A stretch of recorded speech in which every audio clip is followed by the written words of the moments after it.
Geometrical isomerism in cyclic compound. Geometrical isomerism in cyclic compound.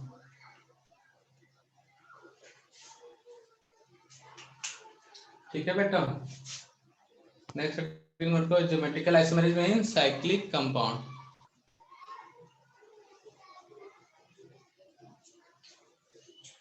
तो इसके लिए कुछ कंडीशन है, ये नॉन साइक्लिक मतलब एल्केन के लिए भी यूज होगा, ठीक है ना, तो नोट करना। फर्स्ट पॉइंट, एक compound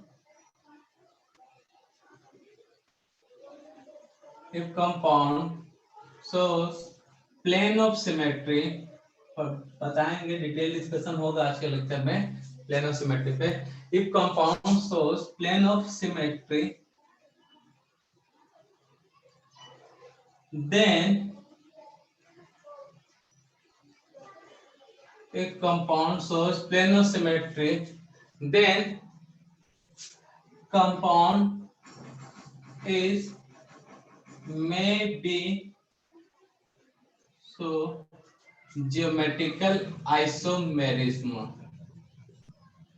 but plane of symmetry POS is absent, then compound does not show geometrical isomerism. If compound show plane of symmetry, then compound is may be so geometrical isomerism, but planar symmetry नहीं हुआ तो compound में कभी भी geometrical isomerism नहीं होगा। इस बात को दिमाग में किसी कोने में बांध कर रख लो। क्लियर है बेटा, याद रखना इस बात को, ठीक है। अब बात आता है प्लेनर सिमेट्री क्या है। तो जितने भी कंपाउंड जीआई शो करते हुए प्लेनर सिमेट्री होना कंपलसरी है, लेकिन इसका मतलब ये नहीं कि प्लेनर सिमेट्री हुआ तो वो ज्योमेट्रिकल आइसोमर्स बनाएगा। कुछ कंडीशन है उन जो हम लोग एल्किन में देख चुके हैं। सेकेंड, ये हो गया बेटा। सेकेंड हम लोग यहाँ पे पीओएस होता है क्या, वो बातें नोट कर लेते हैं। प्लेनर सिमेट्री,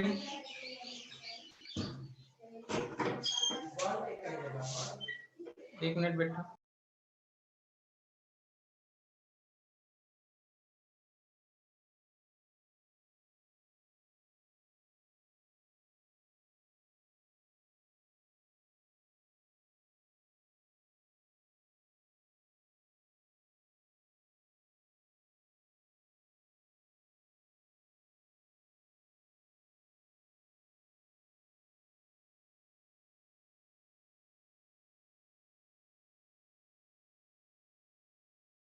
मेरे को बंदा दिख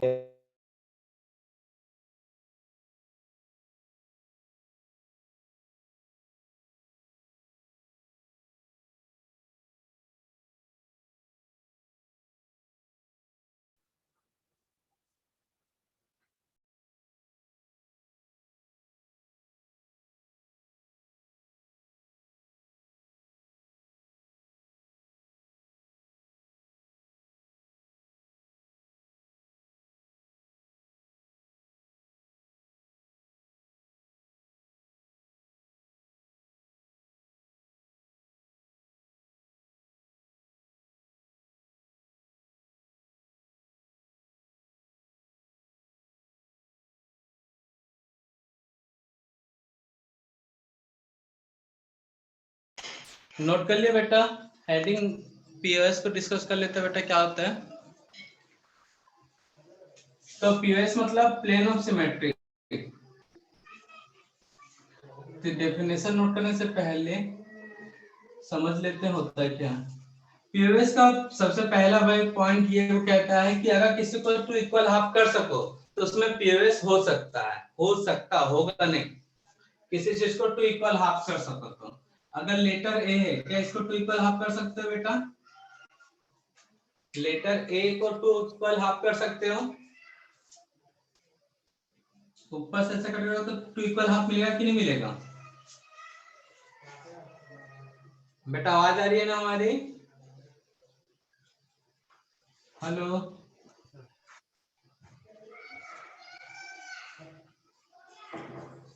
यस सर।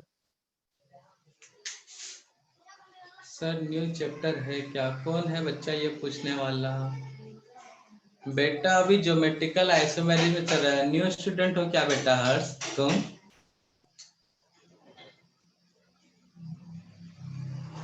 नहीं ना?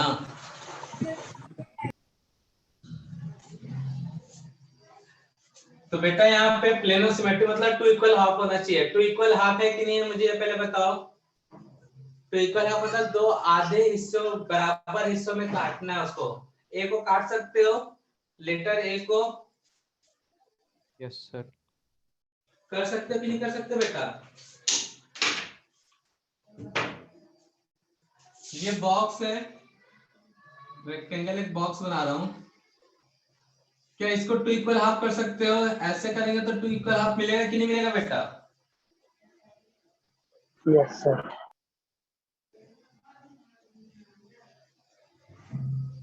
ऐसे कटते हो तो टू इक्वल हाफ मिलेगा कि नहीं मिलेगा? मिलेगा।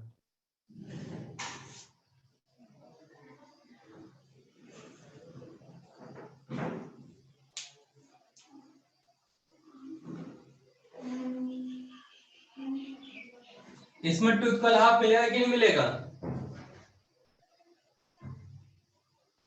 बताओ। मिलेगा सर। प्लेन और सिमेट्री देखना तो पहले टू इक्वल हाफ करने आना चाहिए। तो टू इक्वल हाफ है कि नहीं फोर्थ वाले डायग्राम में? फर्स्ट में भी टू इक्वल हाफ है, सेकेंड में भी टू इक्वल हाफ है, थर्ड में भी टू इक्वल हाफ है, फोर्थ में भी टू इक्वल हाफ है। फर्स्ट, सेकेंड, थर्ड, फोर्थ, ये चारों में टू इक्वल हाफ है।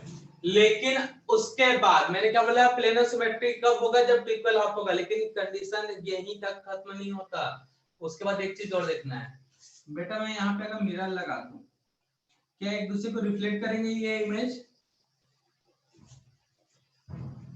एक दूसरे को रिफ्लेक्ट करेंगे कि नहीं करेंगे बेटा?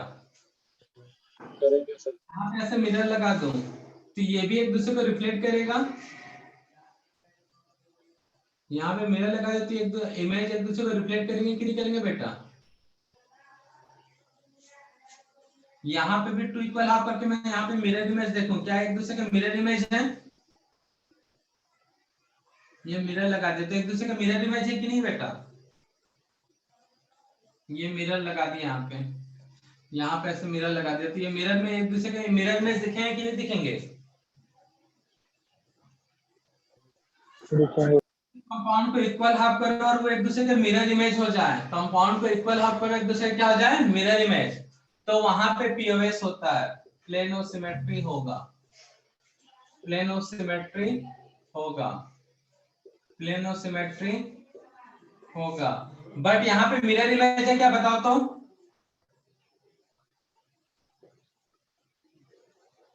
बेटा मिरर इमेज है यहाँ पे?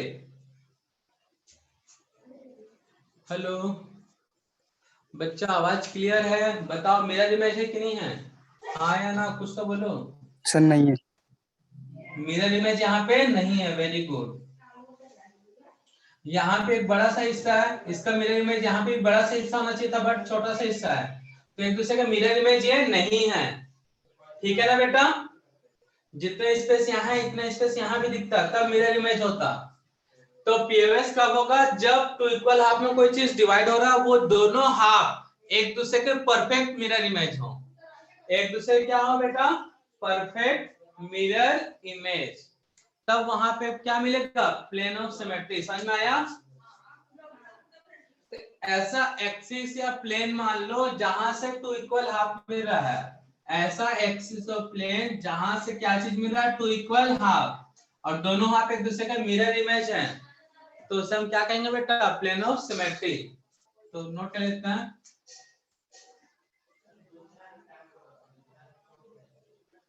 The imaginary plane or axis, the imaginary plane or axis which gives to equal half, gives two equal half and equal half is perfect mirror image. Perfect mirror image. The imaginary plane of axis which gives to equal half and equal half is perfect mirror image. Then this plane is called plane of symmetry. Plane of symmetry. समझ में आया बेटा? Is called plane of symmetry. Example. उसी को ले लेते हैं बेटा.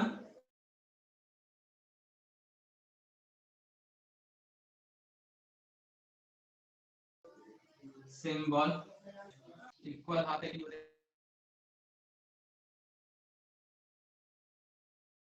Hello sir. हाँ बेटा. सर अटक रहा है। सर अटक गया थोड़ा। सर अटक रहा है सर।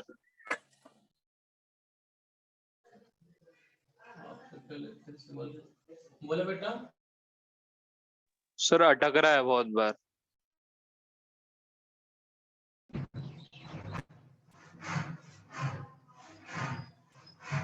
बेटा बाहर का घर में कंस्ट्रक्शन काम कर रहा तो डिस्टर्ब हो सकता है ना आवाज.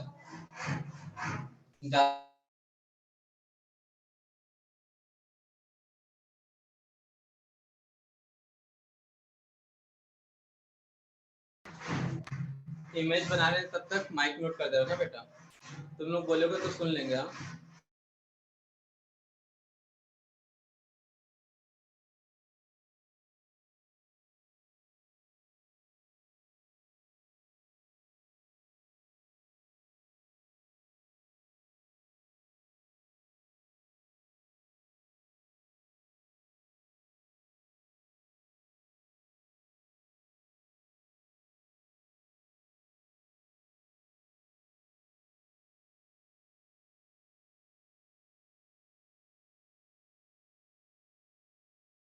सब फोटो ग्रुप में सेंड करना, बहुत ब्लर है।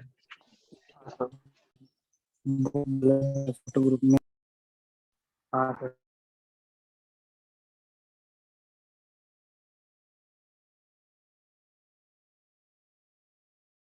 सर हाँ बेटा ग्रुप में सेंड कर देते हैं. रुको सबको बोर्ड प्लान हाफ है. मिरर इमेज है मतलब प्लेन सिमेट्री होगा. क्या ये इक्वल हाफ है? Yes sir. मिरर इमेज भी है प्लेन सिमेट्री होगा. ऐसा डायगोनली करते रहो तो इक्वल हाफ है. ये भी इक्वल हाफ है एक दूसरे का. ठीक है ना. बट मिरर इमेज नहीं है। नहीं है मतलब प्लेन सिमेट्री नहीं होगा. ये वाला लाइन प्लेन सिमेट्री नहीं होगा. मैं यहां से कट करूं इक्वल हाफ है. Yes sir. मिरर इमेज भी है यस सर। मतलब प्लेन सिमेट्री होगा. क्लियर है बेटा? तो नोट कर लो.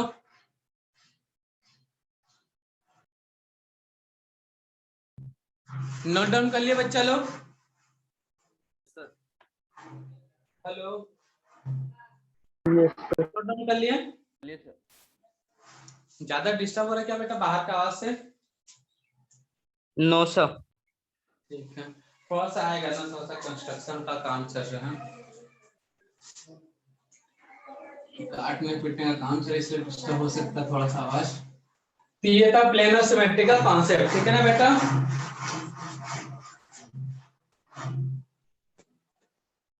अब बात करते हैं साइक्लिक कंपाउंड में. तो साइक्लिक कंपाउंड में प्लेन सिमेट्री होगा तो मे बी ठीक है ना कुछ कंडीशन फॉलो करना पड़ेगा तब होगा. ठीक है. अब उसके बाद वो कंडीशन क्या क्या होते हैं वो देख लेना. पहले कौन कौन से कंडीशन फॉलो होना चाहिए पीओएस के साथ. जैसा एल्कीन में था ऑलमोस्ट सेम है लेकिन एक चीज और याद रखना है आपको नोट के अंदर. Second point cyclic compound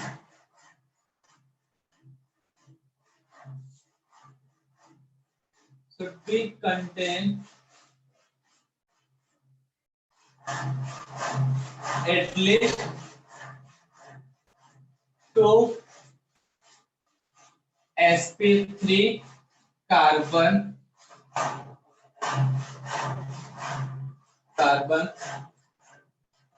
4 GI। तो GI के लिए कितने कार्बन होना चाहिए? कम से कम sp3 वाले 2।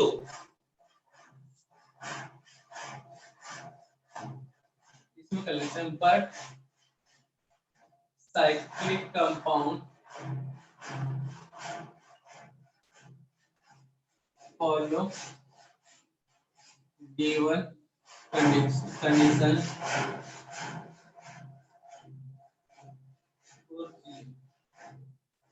तो देखो sp3 कार्बन वाले sp3 2 टाइप का कार्बन होना चाहिए, मतलब sp3 हाइब्रिडेशन वाले 2 कार्बन होना चाहिए, तब जाके GI बन सकता है।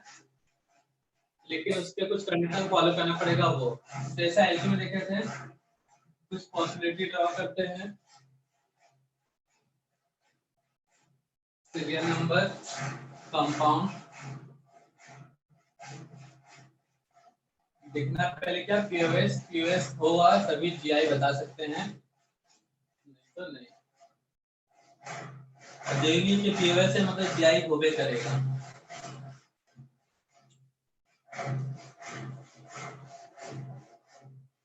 जैसा एल्किन में था वैसा ही है। एल्किन में कार्बन के पास किस टाइप के ग्रुप होना चाहिए बेटा जीआई के लिए? राम राम टाइप के, लखन लखन के, या राम लखन टाइप का? राम लखन।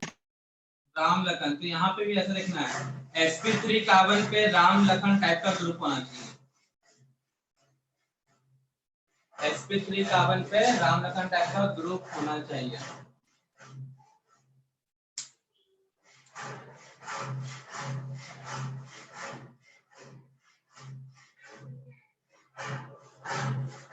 देखो ये ए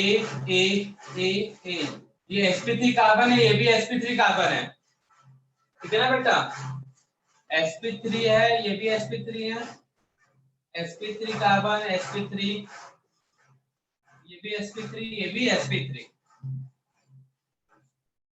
ए बी जैसा एल्किन में कंडीशन था होगा वैसे ही है। बी अब ए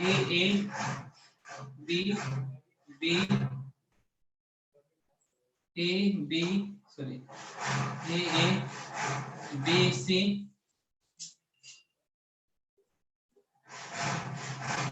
वापस से सीरियल नंबर का एक कॉलम, कंपाउंड का एक कॉलम, पीओएस का सेकंड कॉलम, अब जीआई होगा कि नहीं होगा उसके लिए column.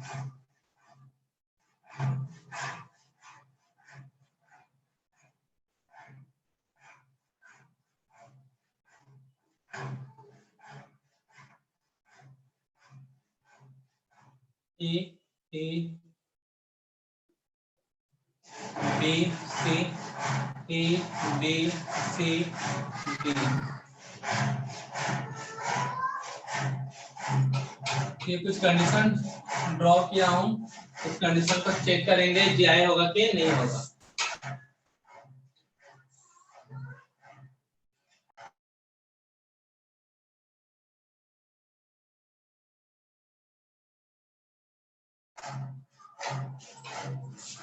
First compound, second, third, fourth, 5, 6, 7।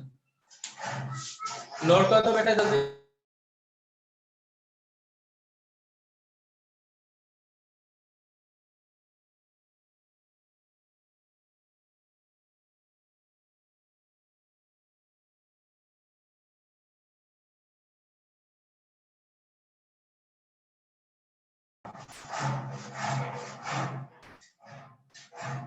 तो बेटा एक कार्बन पे जो sp3 कार्बन है उस पे राम राम टाइप के ग्रुप में या लखन लखन तब, तो बताओ यहाँ पे दोनों कार्बन पे दोनों ग्रुप कैसा राम राम टाइप का है, यहाँ पे भी वही है, तो क्या जीआई हो सकता है क्या बेटा?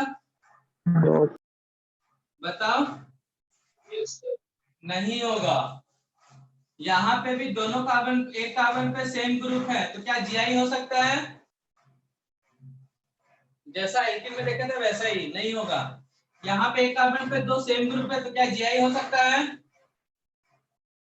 नहीं हो सकता। यहाँ पे देखो इस कार्बन पे एक जैसा ग्रुप नहीं है, एक राम तो दूसरे लखन, यहाँ पे भी एक राम तो दूसरे लखन, मतलब यहाँ पे जीआई होगा। तो जैसा आपने एल्कीन में देखा था बेटा, वैसा ही अप्रोच यहाँ पे भी लगाना है। इसलिए मैं बोला था जिसको एल्कीन समझ में आ जाए उसको बाकी सब समझ में आ जाएगा। लास्ट वाले में हो सकता है क्या बेटा? एक कार्बन पे दोनों नहीं सेम सर, है, होगा कि नहीं बेटा?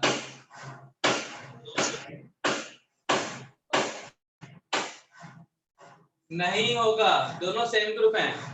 यहाँ पे बताओ, होगा नहीं होगा? ऊपर नीचे अलग अलग ग्रुप है कि नहीं बेटा? एक कार्बन पे दो ग्रुप, एक ए और एक बी, राम लखन, एक ए और नीचे भी लखन नहीं है तो शत्रुघ्न से भी काम चल जाएगा बेटा, बस दो अलग ग्रुप था ना, तो यहाँ पे जीआई होगा। इस कंडीशन में एक कार्बन पे दो ग्रुप है बेटा, एक ऊपर एक नीचे अलग, ये भी अलग, तो यहाँ पे जीआई होगा। तो जिसमें देखो इसमें भी प्लेनर सिमेट्री है, इसमें भी प्लेन सिमेट्री, इसमें भी है, इसमें भी है, सबको इक्वल आप में डिवाइड कर सकते हैं। अब बोलोगे सर कैसे, समझ नहीं आ रहा है, यहाँ से ऐसे कट नहीं करोगे। मैं इसकी बात करता हूँ। कंपाउंड ऐसा है, इधर ए बी सी डी, इसको मैं थोड़ा सा घुमा देता हूँ। अब बेटा घुमाना मतलब इसको ऐसा, मैं ऐसा सीधा कर देता हूँ, तो कुछ ऐसा हो जाएगा ए बी सी डी। तो बेटे यहां से कट करके सब इक्वल हाफ मिलेगा कि नहीं मिलेगा? कट करके तो सब इक्वल हाफ मिलेगा कि नहीं मिलेगा? आधा ए इधर, आधा इधर, आधा बी इधर, आधा बी इधर, आधा सी इधर, इधर होगा कि नहीं होगा बेटा? सर एक और बार बताओ। हाँ बता रहे। इस कंपाउंड को मैंने ऐसे रख दिया, पहले ऐसे था वर्टिकल, सॉरी हॉरिजॉन्टल, मैंने वर्टिकल बना दिया। अब यहाँ से ऊपर से कट कर दिया, तो सबका इक्वल हाफ मिलेगा कि नहीं मिलेगा?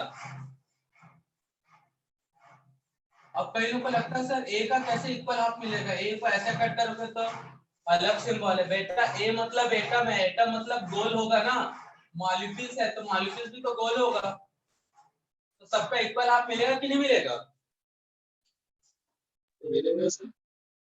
ठीक है ना। तो कई लोग क्या सोचते हैं सर ये फ्लोरीन है, इसको कैसे, सॉरी क्लोरीन है, क्लोरीन को कैसे इक्वल हाफ मिल जाएगा यहाँ से कट करोगे तो? बेटा क्लोरीन मतलब वो गोल होगा, एटम है, सिंबल नहीं देखना, ऐसा हम सोचते थे पहले स्टार्टिंग में।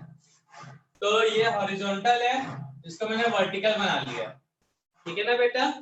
और यहाँ से कट किया तो कट हो जाएगा बेटा, ये ए एटम था, ये बी, ये सी था, ये डी, तो सब में प्लेनो सिमेट्री है।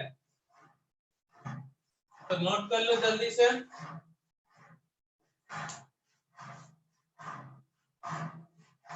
तो और सुन ले एक मिनट, कई लोगों को इसमें देखने नहीं आ रहा है, ध्यान देना बेटा, लोगों को देखने नहीं आ रहा है, ये रिंग को हटा दो, डबल बॉन्ड बना दो, बन गया एल्कीन,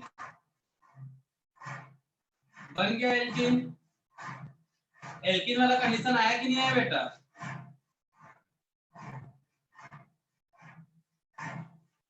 बेटा एल्कीन वाला कंडीशन आया ना, इस टाइप का एल्कीन देख लो, क्लियर है? यस कौन सा कंडीशन बन गया वो? एल्कीन वाला। तो इस तरह से भी सोच के बना सकते हैं बेटा, गलत नहीं होगा। करो नोट करो जल्दी।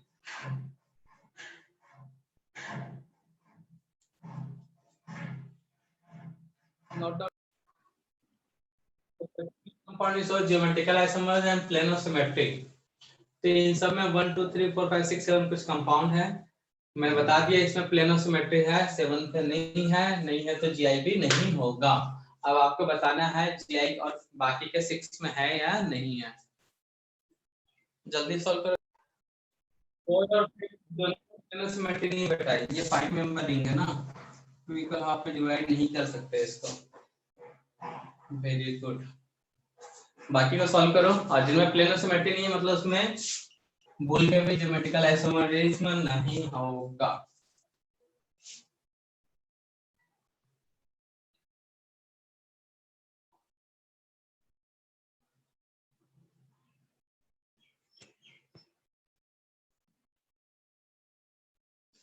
तो इसमें GI होगा बेटा, ये दोनों सेम साइड है मतलब शीश, इसका जो GI बनेगा वो कैसा होगा,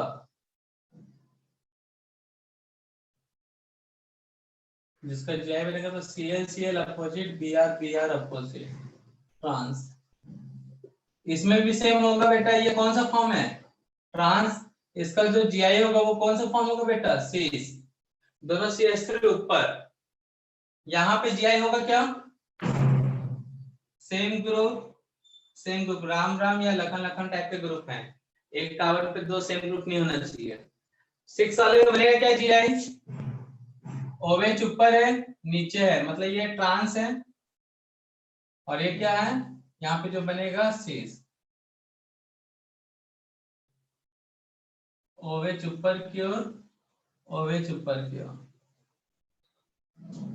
क्लियर है बेटा, तो शीश ट्रांस यहाँ भी बनेगा, ठीक है ना।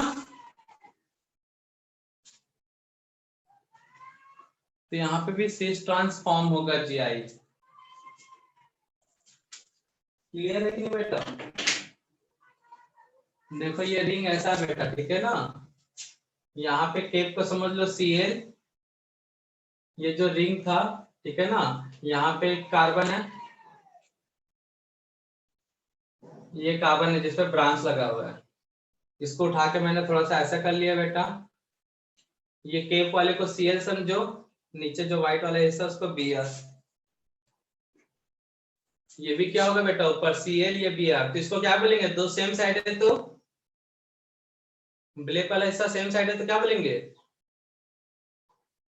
क्या होगा जी, शीश। और यहाँ पे ब्लैक वाले एक दूसरे के अपोजिट दिख रहा है, यहाँ पे अपोजिट ब्लैक वाला एक दूसरे के दिख रहा है ना, यस सर। तो इसको क्या बोलेंगे, ट्रांस। ये इस तरह का हो गया तो शीश, और ये ऐसा हो गया तो ट्रांस। प्लेनर सिमेट्री होगा कि नहीं होगा बेटा बताओ। यहां से अगर मैं ऐसे कट करूं तो प्लेनर सिमेट्री होगा क्या, मतलब ये वाला लाइन, ये जो दिख रहा है इस तरह से कट करूं और मैं पकड़ा हूं इसको इस तरह से, यहां से कट कर रहा हूं और इस तरह से मैंने होल्ड करके रखा है, तो क्या ये प्लेनर सिमेट्री कहलाएगा, बोलो। टू इक्वल हाफ मिलेगा क्या बेटा, यहाँ पे मिरर इमेज होगा क्या दोनों एक दूसरे के, यहां से अगर मैं ऐसा कट कर रहा हूं तो बोलो, नो सर। नहीं होगा। अब इससे ज्यादा फिट नहीं बता सकता, गलत। लेकिन मैं यहाँ पे डायगोनली ऐसा कट कर रहा हूँ जो कि मैं यहाँ कह रहा था, इस तरह से डायगोनली मतलब इस तरह से हो गया, तो प्लेनर सिमेट्री होगा कि नहीं होगा बेटा बताओ। यहाँ से कटेंगे तो ये आधा इधर मिलेगा, ये वाला केप आधा इधर मिलेगा कि नहीं मिलेगा बेटा, होगा ना। जो कि ये ऐसा था, मैंने इसको ऐसा उठाया, इसको ऐसा करके तुम्हारे तरह डायगोनल बना दिया। तो बस देखने का नजरिया देखने आना चाहिए बेटा। ये कंपाउंड कुछ ऐसा था, मैं कट कैसे कर रहा हूँ, इसको दोनों के एक दूसरे के सीध में लाके, एक दूसरे का अपोजिट में लाके ऐसा कट कर रहा हूँ। तो यहाँ पे पीओएस है, तो डायग्राम बताना चाह रहे थे, डायग्राम समझ में आया कि नहीं आया बेटा। सर सर अगर फिफ्थ वाले इसमें Cl ऊपर रहता तो हो सकता था, फिफ्थ वाले में क्या, अगर Cl ऊपर रहता तो। हाँ तब बनता बेटा, Cl ऊपर रहता Br नीचे, तब यहाँ पे प्लेनर सिमेट्री रहता और यहाँ पे GI बनता, ठीक है ना। लेकिन यहाँ पे ना ए ना शीश, ये शीश था तो ऐसा नहीं कि अगला ट्रांस बनेगा, गलत हो जाएगा। सी से, तो इसका मतलब नहीं अगला यहाँ पे ट्रांस बनेगा। इसमें स्पेशल टाइप का जीआई बनेगा, डायस्टियोमर्स बोलते हैं। तो डायस्टियोमर्स को भी जीआई में लेते हैं, लेकिन वो कहाँ पढ़ोगे? प्लेन सॉरी ऑप्टिकल आइसोमर्स में। इसमें पढ़ोगे ये ऑप्टिकल आइसोमर्स में। फिलहाल यहाँ पे क्या था? बी आर, तो ये नहीं था, ये भी नहीं था। चलो 8 में कर लेते हैं उसी को। कौन सा था? B R, C L, C L, B R, planes में होगा, ठीक है ना? ठीक है बेटा, तो ये फॉर्म सी से अगला फॉर्म डायस्टियोमर्स में आएगा। क्या होगा डायस्टियोमर्स? वो नेक्स्ट लेक्चर में डिस्कस कर लेंगे। क्लियर है बेटा? 8 में ये सी से, तो अगला ट्रांस नहीं बनेगा, ठीक है ना? उसको डायस्टियोमर्स बोलेंगे हम। तो याद रखना बेटा इस चीज को। तो ये था साइक्लिक कंपाउंड में ज्योमेट्रिकल आइसोमेरिज्म। खोज लोगे सभी में। और खोजने का तरीका सबसे बढ़िया क्या है बेटा? जिनको नहीं समझ में आ रहा है तो ये क्या करो बेटा, यहां से हटाओ, ये कार्बन है, ये कार्बन है, डबल बॉन्ड लगा लो, दोनों सेम साइड है तो सिस, रिंग हटाओ, कार्बन कार्बन दोनों अपोजिट साइड है तो ट्रांस। कुछ नहीं हो सकता, ए टाइप का है।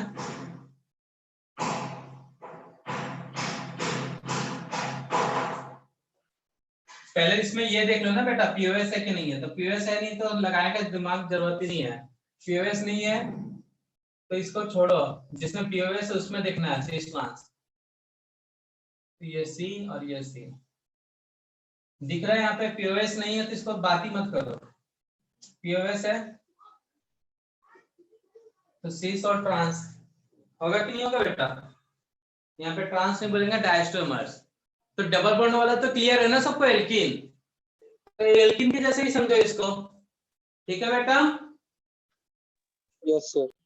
तो ये था जियोमेट्रिकल आइसोमेरिज्म। रिंग नहीं समझ में आ रहा तो उसको रिंग के कार्बन को हटा के कर लो। तो यहाँ तक कोई दुख दर्द कोई तकलीफ? ये था ज्योमेट्रिकल। नेक्स्ट लेक्चर में डिस्कस करेंगे ऑप्टिकल आइसोमर, ठीक है ना बेटा?